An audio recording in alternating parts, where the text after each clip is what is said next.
얼마 전에 일본 정부가 한 공식 발표 보셨나요? 2011년 후쿠시마 원전 폭발 사고 이후 쌓여만 가던 방사능 오염수를 2023년부터 30에서 40년 동안 나눠서 바다에 방류하겠다고 발표를 했습니다. 그런데 이게 생각보다 양이 어마어마해요. 하루에 만들어지는 오염수가 약 140톤, 현재 125만 톤 이상이 쌓여있고 이 순간에도 계속 늘어나고 있어요. 아니 바다에 버려도 안전한 거야? 희석해서 마시면 안전한 처리수라는 게 일본 정부의 입장이고 일본 정부만의 생각입니다. 과연 방사능 오염수를 바다에 버리면 무슨 문제가 생기는지, 일본 정부는 어째서 이런 결정을 내렸는지, 또 각 나라의 반응은 어떤지 오늘의 주제 간단하고 쉽게 훑어드릴게요. 2011년 동일본 대지진과 쓰나미가 후쿠시마를 강타하면서 원전 폭발을 일으킵니다. 일본 정부는 추가 폭발을 막기 위해 냉각수를 들이부었어요. 거기에 부서진 건물로 유입된 지하수, 빗물 등 해결료와 스친 모든 물을 방사능 오염수라 칭합니다. 이제 정화했으니 오염수가 아니라 처리수이문이다.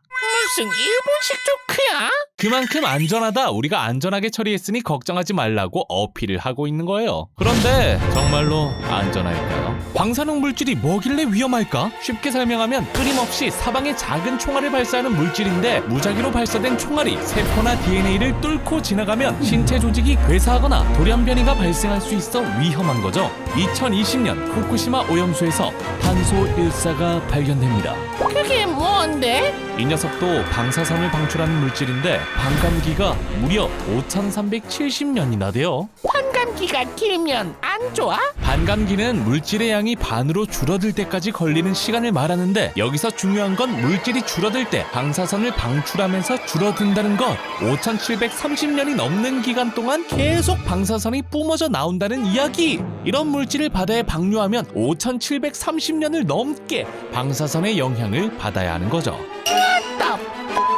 그런데 이런 중요한 문제를 일본 정부는 발견이 되고 나서야 몰랐습니다. 연구해 보겠습니다. 뒤늦게 인정하는 태도를 보여요.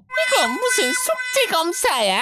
현재 거르겠다는 62종의 방사성 물질 중에 이 탄소 일사가 포함이 안 되어 있습니다. 거기다 전신마비, 갑상선암, 혈액암, 골수암, 불임을 일으키는 스트론튬, 세슘, 요오드도 검출되었죠. 위험 물질을 처리하겠다고 지들끼리 기준을 잡았는데 그 기준을 잡는 기준은 없는 거예요. 거기다 또 하나의 이슈, 처리 장치로는 제거가 안 되는 삼중수소는 식수로 쓸 만큼 희석했다 합니다. 여기서 삼중수소란 핵분열 과정에서 발생하는 방사성 물질입니다. 사실 삼중수소는 반감기가 12.3년으로 짧고 방사능도 그리 강하진 않아요. 하지만 문제는 삼중수소가 생물체 안으로 들어올 경우 신체를 구성하는 정상적인 수소를 밀어내고 지가 그 자리를 차지할 수 있다는 겁니다. 즉, 몸 밖으로 빠지는 것이 아니라 신체 일부분이 되어 끊임없이 내부에서 신체를 공격하는 거죠. 이거 완전 칸터발이야. 일본 정부는 이런 삼중수소를 캐릭터화시켜 광고까지 제작해요. 안전합니다, 마실 수 있습니다. 결국 홍보 영상은 무섭게 털리면서 하루 만에 영상을 내립니다.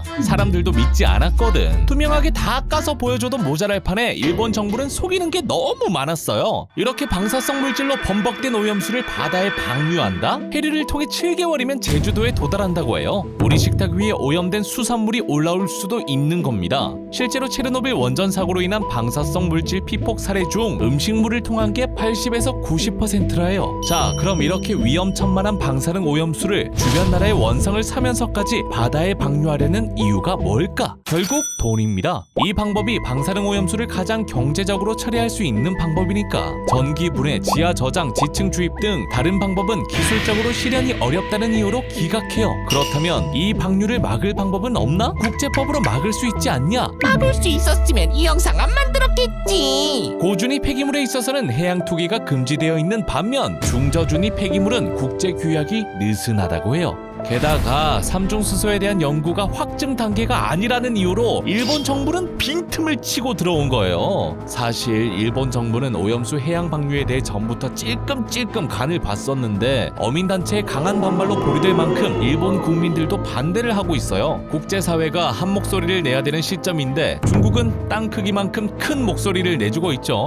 마실 수 있다면 마시고 나서 말해라. 해양은 일본의 쓰레기통이 아니다.